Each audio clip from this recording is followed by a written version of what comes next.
সপ্তবিংশ খণ্ড, তৃতীয় পরিচ্ছেদ। পূর্ণ জ্ঞান, দেহ ও আত্মা আলাদা, শ্রীমুখ কথিত চরিতামৃত। সন্ধ্যা হইল। শ্রীরামকৃষ্ণ শয্যায় বসিয়া মার চিন্তা ও নাম করিতেছেন। ভক্তেরা অনেকে তাঁহার কাছে নিঃশব্দে বসিয়া আছেন। কিয়ৎক্ষণ পরে ডাক্তার সরকার আসিয়া উপস্থিত হইলেন। ঘরে লাটু, শশী, শরৎ, ছোট নরেন, পল্টু, ভূপতি, গিরিশ প্রভৃতি অনেক ভক্তেরা আসিয়াছেন। গিরিশের সঙ্গে থিয়েটারে শ্রীযুক্ত রামতারণ আসিয়াছেন, গান গাইবেন। ডাক্তার শ্রীরামকৃষ্ণের প্রতি: কাল রাত ৩টার সময় আমি তোমার জন্য বড় ভেবেছিলুম। বৃষ্টি হল, ভাবলুম দোরটোর খুলে রেখেছে না কি করেছে কে জানে।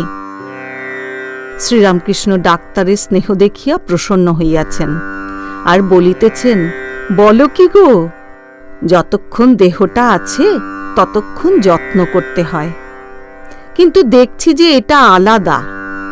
কামিনী কাঞ্চনের উপর ভালোবাসা যদি একেবারে চলে যায়, তাহলে ঠিক বুঝতে পারা যায় যে দেহ আলাদা আর আত্মা আলাদা।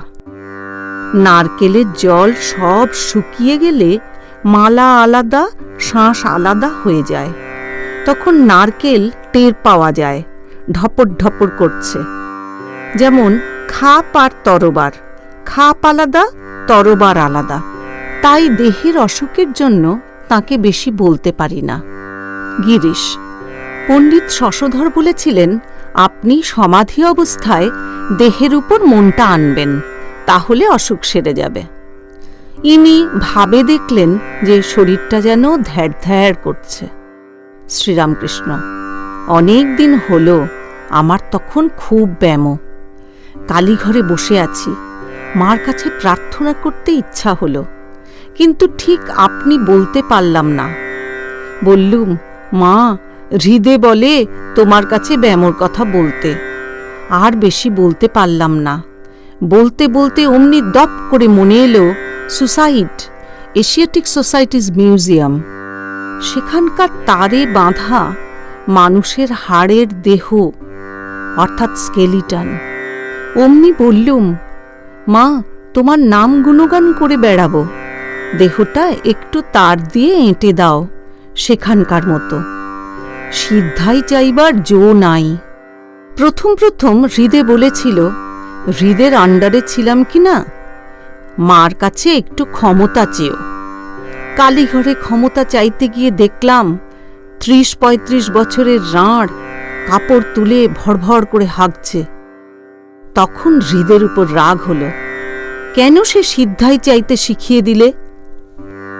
এইবার রামতারণের গান হইতেছে, আমার এই সাধের বিনে যত্নে গাঁথা তারের হার, যে যত্ন জানে বাজায় বিনে উঠে সুধা অনিবার।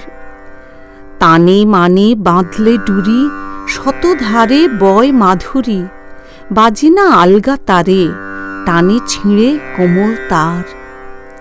ডাক্তার গিরিশের প্রতি: গান এসব কি অরিজিনাল?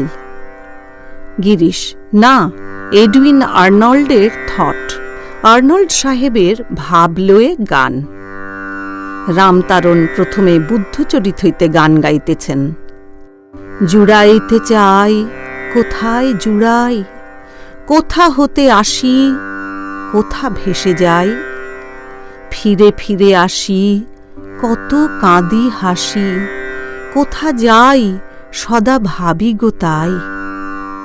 করহে চেতন, কে আছো চেতন, কত দিনে আর ভাঙিবি স্বপন। কে আছো চেতন, ঘুমায়ও না আর, দারুণ এঘোর নিবিড় আঁধার।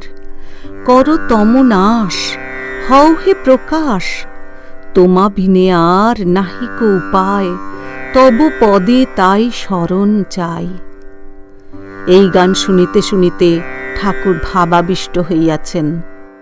আবার গান হইতে লাগিল, কোঁ কোঁ কোঁ বহরে ঝড়। এই গানটি সমাপ্ত হইলে ঠাকুর বলিতেছেন, এ কি করলে, পায়েসের পর নিমঝোল। যাই গাইলে করতম নাশ। অমনি দেখলাম সূর্য উদয় হবা মাত্র চারদিকের অন্ধকার ঘুচে গেল, আর সেই সূর্যের পায়ে সব শরণাগত হয়ে পড়ছে। রামতারণ আবার গাইতেছেন, দীন তারিণী দুরিত বারিণী সত্য রজতম ত্রিগুণ ধারিণী সৃজন পালন নিধনকারিণী সগুণা নির্গুণা সর্বস্বরূপিণী। পরের গান, ধরম করম সকলই গেল, শ্যামা পূজা বুঝি হল না, মন নিবারিতে নারী কোনো মতে, ছি ছি কি জ্বালা বলো না। এই গান শুনিয়া ঠাকুর আবার ভাবাবিষ্ট হইলেন। পরের গান চলিতে লাগিল, রাঙা জবা কে দিলে তোর পায়ে মুঠো মুঠো,